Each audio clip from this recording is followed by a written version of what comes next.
अस्सलाम वालेकुम guys, sequence diagram इस लेक्चर में हम ड्रॉ कर रहे हैं एक ऑनलाइन शॉपिंग के लिए, मतलब शॉपिंग ऐप के लिए हम क्या कर रहे हैं, एक सीक्वेंस डायग्राम बनाएंगे। सबसे पहले हमने बताया था कि सीक्वेंस डायग्राम होती क्या है, इसका इंट्रोडक्शन और किस तरह से ड्रॉ करते हैं, ये मैंने आपको प्रीवियस लेक्चर में बताया था। इस लेक्चर में हम एक सीक्वेंस डायग्राम को प्रैक्टिकली हम एक ड्रॉ करेंगे ऑनलाइन शॉपिंग के लिए। तो सबसे पहले मैं बात की थी कि इसमें ऑब्जेक्ट्स होते हैं। जो सबसे फर्स्ट वन ऑब्जेक्ट है हमारे पास वो है customer. Customer, this is the first object. Object जो होता है उसको हम यूं कॉलन के साथ रिप्रेजेंट करते हैं और नीचे एक अंडरलाइन ड्रॉ करते हैं, ठीक है। और दूसरा जो ऑब्जेक्ट है हमारे पास वो है सर्वर। इसके नीचे भी एक लाइन ड्रॉ की एंड दिस वन, और इसको एक रेक्टेंगल में हमने रिप्रेजेंट कर दिया। एंड द थर्ड वन जो हमारे पास है वो है प्रोडक्ट।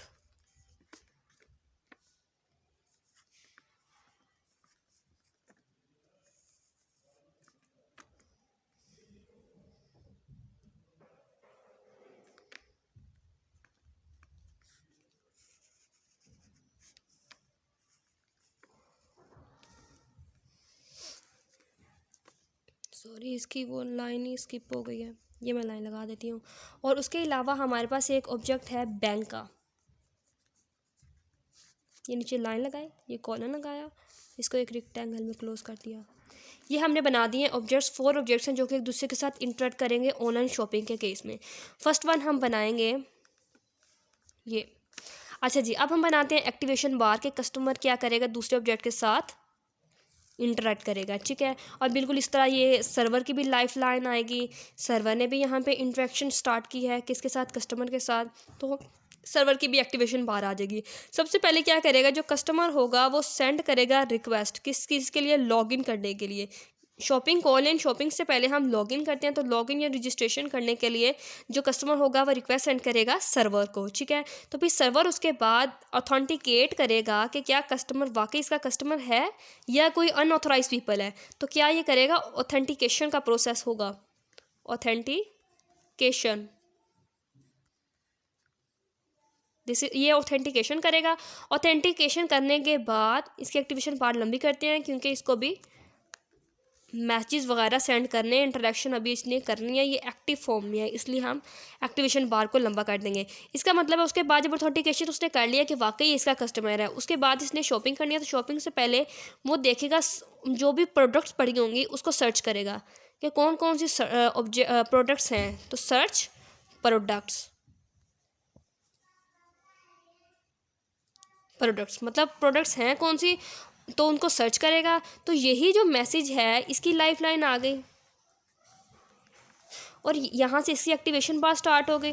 और यही जो हमारे पास ये जो उसने मैसेज सेंड किया हुआ सर्च प्रोडक्ट्स का, यही जाएगा हमारे पास किसके पास, प्रोडक्ट्स के पास, प्रोडक्ट्स को सर्च करने के लिए कि कौन कौन सी प्रोडक्ट है, सर्च प्रोडक्ट्स, ठीक है। अब उसके बाद जब इसने देख लिया कि कौन कौन सी प्रोडक्ट्स है, नेक्स्ट वो क्या करेगा, रिस्पॉन्स देगा। रिस्पॉन्स देगा किसको, सर्वर को।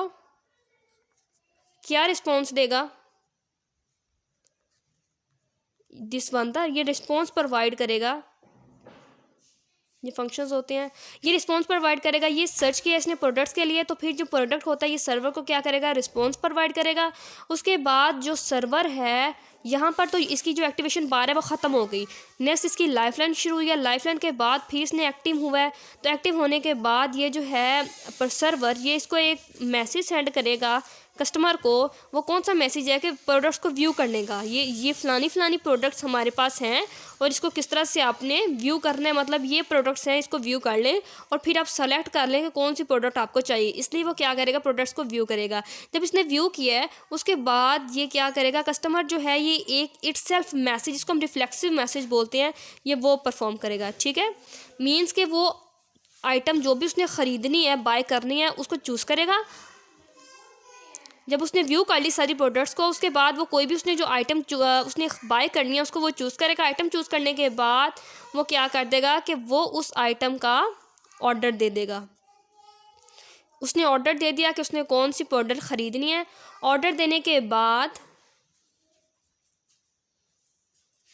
यहाँ पर हमारी एक बैंक की भी आ रही थी लाइफलाइन।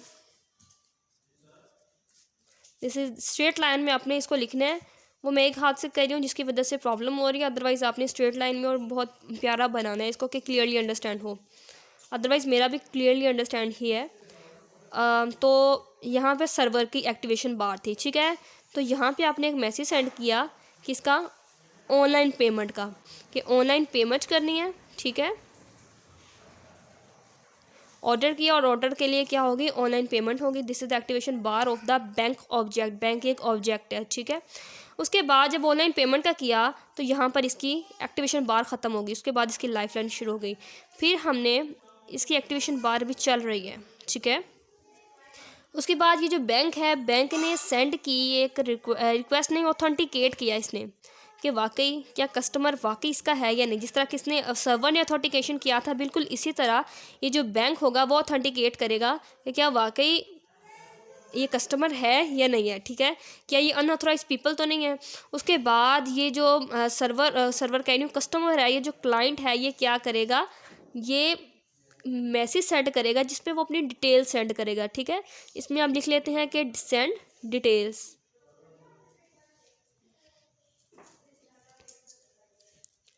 डिटेल सेंड कर दें कि this is my all about, means कि ये मेरे बारे में सब कुछ है कि मैं एक ऑथेंटिकेशन हूँ, ठीक है। इसका मतलब ऑथेंटिकेशन कर लिया है। अब जो यूज़र है हमारे पास, यानी जो कस्टमर है, वो अगर हमारे पास वैलिड है तो उसके बाद वो क्या कर देगा, पे कंफर्म कर देगा, पेमेंट क्या कर देगा, पेमेंट कंफर्म कर देगा, payment confirm, right. Payment confirm करने के बाद यहाँ पर इसकी एक्टिवेशन बार नहीं थी बल्कि लाइफलाइन थी, तो यहाँ पर उसकी एक्टिवेशन बार स्टार्ट होगी क्योंकि अब इसको इंटरेक्ट करना है, ठीक है। यहाँ पर आकर हम इसको ख़त्म कर देते हैं, तो यहाँ पर इसकी लाइफलाइन स्टार्ट हो गया। और उसके बाद बिल्कुल इसी तरह से हम इसको भी यहाँ पर ख़त्म कर देते हैं, इससे एक्टिवेशन बार को, इसकी लाइफलाइन स्टार्ट हो जाएगी आगे से। उसके बाद पेमेंट जब कंफर्म हुई है तो ये एक दिस वन, ये एक रिफ्लेक्सिव मैसेज है कि ये इस तरह से कि ये क्या करेगा, स्लिप जनरेट करेगा। क्या करेगा, स्लिप जनरेट। ओह पेज ही ख़त्म हो गया। ये क्या करेगा, स्लिप को जनरेट करेगा। अब वो पेमेंट जो होगी वो कंफर्म होगी किसके पास जाके, इसके पास, ठीक है। This is the activation bar of the this. उसके बाद जो भी मतलब ये स्लिप जनरेट हुई है, ये उसको प्रिंट करवा देगा। इसमें इसके पास एक रिफ्लेक्सिव मैसेज होगा जो कि प्रिंट करवा देगा, ठीक है। कस्टमर उसको प्रिंट करवा देगा। और प्रिंट करवाने के बाद जो हमारे पास नेक्स्ट स्टेप है उसको मैं आपको यहाँ पर बता देती हूँ कि ये हमारे पास कस्टमर है, ठीक है, और ये हमारे पास क्या है, सर्वर। तो लास्ट वन जो स्टेप है वो क्या होगा कि ये एक्टिवेशन बार इसकी है, ये एक्टिवेशन बार इसकी है, तो ये लॉग आउट कर देगा, ठीक है। ये क्या करेगा, लॉग आउट कर देगा। तो ये कंफर्म कर देगा कि जी आप लॉग आउट हो चुके हैं, कंफर्म कर देगा। और इसकी भी एक्टिवेशन बार ख़त्म होगी, इसकी भी एक्टिवेशन बार ख़त्म होगी। अच्छा जी, ये हमने एक सीक्वेंस डायग्राम बनाई है ऑनलाइन शॉपिंग के लिए। अब मैं बताती हूँ, एक ओवर ही बताती हूँ कि हमने इसमें किया क्या है। हमारे पास 4 इसमें मैंने ऑब्जेक्ट्स बनाए, कस्टमर है, सर्वर है, प्रोडक्ट है और बैंक है, ठीक है। सबसे पहले कस्टमर ऑनलाइन शॉपिंग के लिए रजिस्ट्रेशन करता है या लॉगिन करता है सर्वर के साथ, ठीक है। तो सर्वर ऑथेंटिकेट करता है कि क्या कस्टमर ऑथोराइज है या नहीं है, ये कोई अनऑथोराइज पीपल तो नहीं है।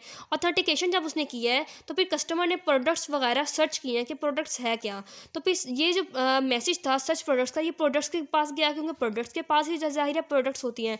तो जो प्रोडक्ट्स है वो सर्वर को रिस्पॉन्स करेगा, तो फिर सर्वर के थ्रू जो कस्टमर है ये व्यू करेगा कि कौन कौन सी प्रोडक्ट्स इसमें पड़ी हैं। वो सारी प्रोडक्ट्स को देखेगा। सारी प्रोडक्ट्स को देखने के बाद उसमें से कोई भी आइटम जो उसने चूज़ करनी है उसको सेलेक्ट कर लेगा, जो भी उसने बाय करनी है। जब उसने कोई भी आइटम चूज़ कर ली जिसको उसने बाय करना है तो वो उसको ऑर्डर कर देगा। ऑर्डर करने के बाद उसकी ऑनलाइन पेमेंट होगी। ऑनलाइन पेमेंट ऐसे ही नहीं हो जाएगी, बल्कि उससे पहले वो क्या करेगा, ऑथेंटिकेट करेगा कि वाकई कस्टमर वैलिड है या नहीं है। अगर जो यूज़र है ये वैलिड है तो मतलब वो अपनी जो डिटेल्स होंगी उसको सेंड करेगा, तो इससे पता चलेगा कि यूज़र वैलिड है कि नहीं है।